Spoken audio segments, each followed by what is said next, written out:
Hello and welcome to Pompey Talk in partnership with Jan Leap. My name is Mark McMahon and joining me on the sofa today to discuss Pompey's 3-1 victory against Barnet on Saturday is Neil Allen and Jordan Cross. Neil, I'll start with you. I welcome 3 points. Yeah, back to winning ways at Fratton Park, wasn't it? And it wasn't the best performance in terms of creativity, but it was a win. And Pompey now up to third in the league, 7 games unbeaten this season in the league, so a great start. Geordie, Connor Chaplin was the star man. Again, such a great performance from such a young lad. Yeah, such promise. Connor would get the plaudits, but me personally, I know Neil edged it with Connor's man of the match, but I thought Adam McGurk was excellent. Yeah. Really offered something else up front. And perhaps people didn't quite see that one coming before the game, but Paul Cook has spoke about the fact that McGurk can play as a front man, and that's a real interesting one moving forward now, because on that evidence you might lean towards McGurk over Tubbs and Stockley. So yeah, Connor excellent, and he'll get rightly on the back page there talking about his contract and how he loves playing at Fratton Park and the goosebumps, but McGurk gets some credit for me as well. Yeah, just reading Connor Chaplin's quotes on the back page today, it shows a young fella with such maturity. He's not getting carried away. He says he could have scored a couple more goals on Saturday, and he's not even thinking he's going to be in the starting lineup for Oxford on Saturday. Yeah, I remember when he scored his first goal at Morecambe away last season. It turned out to be Andy Orford's last game in charge, and he's very grounded and he speaks very well for a young lad, for an 18-year-old. And over the years we've seen a lot of young lads come through the ranks that just freeze when they have to deal with the media after the game, and it's a very impressive character. He self-confident but aware, and on the pitch he's looking superb, isn't he? And I remember a few years ago when Ashley Harris came through, but Conor Chaplin's ahead of him, way ahead of him. Yeah, Geordie, he's given Paul Cook a hard job not to pick him for Oxford on Saturday. Well, he's played himself into contention, but again, what I like about Connor is when I spoke to him after the game, the contract talks come up. Paul Cook's intimated that he wants to get a new deal going. He kind of was like, "What's all the fuss about?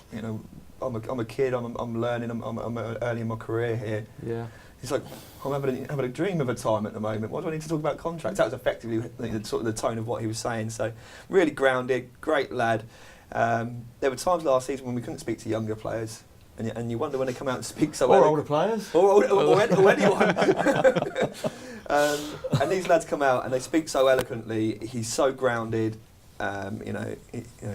Really loves the area, Worthing lad, but been a part of the academy since he was 6, and living the dream at the moment, and comes across very well. So long may that continue. And as you say, as you quite rightly say as well, the fact that he kind of said, well, manager might not want to play me next week. Yeah. And there's no big deal about that. We've got good players here. He spoke about Ben Close briefly. I'm talking about the fact that he can't get on the bench, and if those players can't get on the bench, then he can't have too many complaints if he's not in the starting 11. Okay, Geordie touched on Adam McGurk there, Neil, starting up front ahead of Matt Tubbs. Again, what seems to be the situation with Tubbs? Paul Cook doesn't seem to fancy him at all. Well, there's clearly Paul Cook's been looking for a striker to get up in that role. He's explored various options in the loan market as well. We know he's looked at Ruben Reid and others, and it's not come off. So he's got Stockley, he's got Tubbs, he's changed them around, but Stockley wasn't there Saturday because his partner gave birth to a baby girl on the Friday. So he's wanted to freshen it up and give something different. But yeah, Tubbs hasn't quite sparkled there. I don't think Tubbs has completed 90 minutes either in pre-season or this season as well, which is another concern there. So he's given McGurk a chance in the league, and he did really well. I mean, McGurk's he's a clever, intelligent player, isn't he? Yeah. And when he was coming on a sub, not in that role, but he's coming on a sub, he's always made a little impression, an impact, and I think it's good to see him give him this chance. And if there's anything, he admits himself that he doesn't get enough goals. That's the issue with him.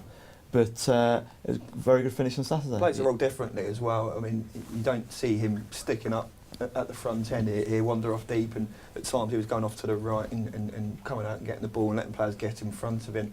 It's interesting. Something we're probably going to approach in the news this week is the fact that he's kind of talking about what's his best position. Yeah. Perhaps he's not quite sure about it, but he's versatile. And as I say, on the evidence of that performance at the weekend, it's a new thing for Cook to consider, and he has spoken about that a number of times. The issues at the weekend that Paul Cook has spoken about beforehand, not really acted upon it, was the formation. He's talked about 3-5-2 before. Connor Chaplin, he keeps talking about him starting and getting Webbo in the team, and that actually came through. And Adam McGurk up front, so we've seen all those factors come to light at the weekend. Was it a surprise then, Neil, whenever Gary Roberts went off, he brought on Webster? Was it a surprise then that he went for the 3-5-2 formation and altered that 4-2-3-1 formation that was so accustomed with Paul Cook's sides? He did say on Thursday that he has been looking at the options of making a playing three at the back, because he's a big fan of Webster. Just because Webster's not in the team doesn't mean he rates him. He's a big fan of Webster. And he said several occasions that he could play three at the back. And he even said it Thursday. And when Roberts went off, they used the opportunity to change it all. And Webster was superb. Do you think he would have done it anyway or not? I'm not quite sure. Yeah, it's interesting, wasn't it? And Woody brought off Roberts as well. So it's he had intimated he would do that.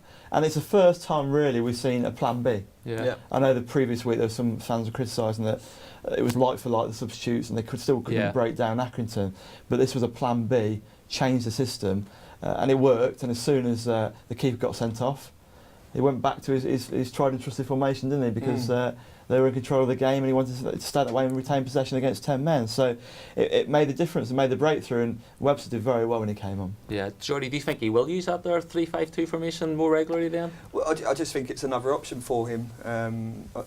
No doubt the 4-2-3-1's his preferred way of playing. I mean, he's time and again he's spoken about the fact that playing that formation, possession is key, and that does allow you to dominate possession. But having said that, it was still kind of 60-40, I think, in terms of possession at the weekend, with 45 minutes with a wing back. But it gets Webster into the team, the Rolls Royce, as he keeps referring to him, and it keeps opponents thinking about it as well, as opposed to thinking that's the way Pompey are going to line up, we can plan that to counteract it.